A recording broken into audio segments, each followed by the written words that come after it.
Life and Sad Ending of David Allan Coe. David Allan Coe was born on September 6, 1939, in Akron, Ohio, U.S. His favorite singer as a child was Johnny Cash. After being sent to the Star Commonwealth for Boys Reform School at the age of 9, he spent much of the next 20 years in correctional facilities, including 3 years at the Ohio Penitentiary. Coe claimed he received encouragement to begin writing songs from Screamin' Jay Hawkins, with whom he had spent time in prison. After concluding another prison term in 1967, Coe embarked on a music career in Nashville, living in a hearse which he parked in front of the Ryman Auditorium while he performed on the street. He caught the attention of Shelby Singleton, owner of the independent record label Plantation Records, and signed a contract with his label. Coe's musical style derives from blues, rock, and country music traditions. His vocal style is described as a throaty baritone. His lyrical content is often humorous or comedic, with William Ruhlman describing him as a near parody of a country singer. Stephen Thomas Earlywine describes Coe as a great, unashamed country singer, singing the purest honky-tonk and hardest country of his era. He may not be the most original outlaw, but there is none more outlaw than him. Coe's lyrics frequently include references to alcohol and drug use and are often boisterous and cocky. Coe's debut album Penitentiary Blues was described as voodoo blues and redneck music by AllMusic's Tom Jurek. It focused on themes such as working for the first time, blood tests from veins used to inject heroin, prison time, hoodoo imagery, and death. The album's influences included Charlie Rich, Jerry Lee Lewis, Bo Diddley, Lightnin' Hopkins, and Tony Joe White. Coe later explained to Christopher Engelhardt of Revue, "I didn't really care for some of the country music until people like Chris Christopherson and some of those people started writing songs. They had a little more to say than just, 'Oh, baby, I miss you' or whatever. I don't do anything halfway." Once I got into country music, I went back and researched it and learned everything there was to know about it. I could do impersonations of Roy Acuff, Ernest Tubb, Hank Snow, Marty Robbins, just about anybody. I knew just about all there was to know about country music. Coe's first country album, The Mysterious Rhinestone Cowboy, has been described as alt-country, pre-punk, and a hillbilly version of Mark Bolan's Glitz and Glitter. Credited influences on the album include Merle Haggard. In his early career, Coe was known for his unpredictable live performances, in which he would ride a Harley-Davidson motorcycle onto the stage and curse at his audience. Coe has also performed in a rhinestone suit and a mask which resembled that of the Lone Ranger, calling himself the Mysterious Rhinestone Cowboy. The album Rebel Meets Rebel featured a song, Cherokee Cry, which criticizes the United States government's treatment of Native Americans. When asked why he did not write more political songs, Coe replied, "I live in my own world, not the world. I just write songs about what affects me in everyday life.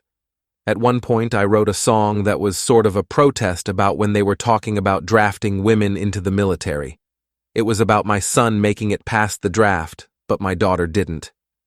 And I've done Farm Aid."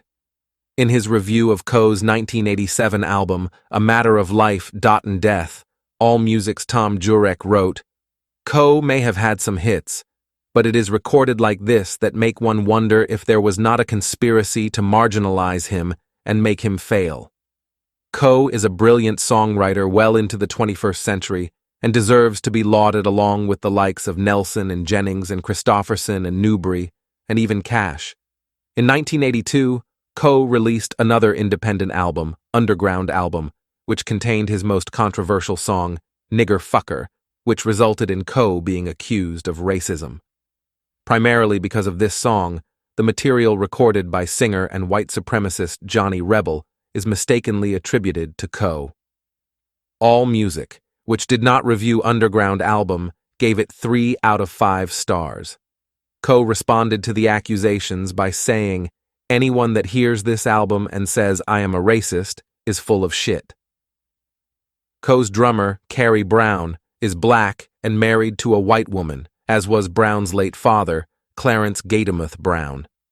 In 1990, Coe reissued his independent albums Nothing Sacred and Underground album on compact disc, as well as the compilation 18X Rated Hits. Throughout the 1990s, Coe had a successful career as a concert performer in the United States and Europe. In 1999, Coe met Pantera guitarist Dimebag Darrell in Fort Worth, Texas, and the two musicians, struck by the similarity of the approaches between country and heavy metal, agreed to work together and began production on an album. In 2000, Coe toured as the opening act for Kid Rock, and the New York Times published an article by journalist Neil Strauss, who described the material on Nothing Sacred and Underground album as among the most racist, misogynist, homophobic, and obscene songs recorded by a popular songwriter. Coe maintains that he wrote to Strauss during the writing of the article, but the journalist did not acknowledge any interaction between the two, only stating that Coe's manager refused to speak on the record. In 2003, Coe wrote a song for Kid Rock, Single Father, which appeared on Kid Rock's self-titled album and was released as a single, which peaked at number 50 on the Billboard Country Singles chart. Rebel Meets Rebel, with Dimebag Darrell, Vinnie Paul, and Rex Brown, recorded sporadically between 1999 and 2003, was released in 2006, 2 years after Darrell's murder. AllMusic described it as a groundbreaking country metal album. In the 2006 video, God's Gonna Cut You Down, Coe introduces Johnny Cash as the Man in Black. The video, directed by Tony Kaye, was released in connection with Cash's cover of the song in American 5, 100 Highways. In 2017, he was featured singing Take This Job on the album Baptized in Bourbon by the Moonshine Bandits. He also sings in the video.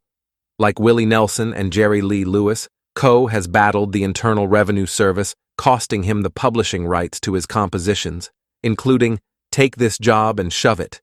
He stated in 2003, all of his songs up to 1984 were sold in a bankruptcy proceeding for like $25,000 from the bankruptcy court, because nobody told me they'd been put up for sale.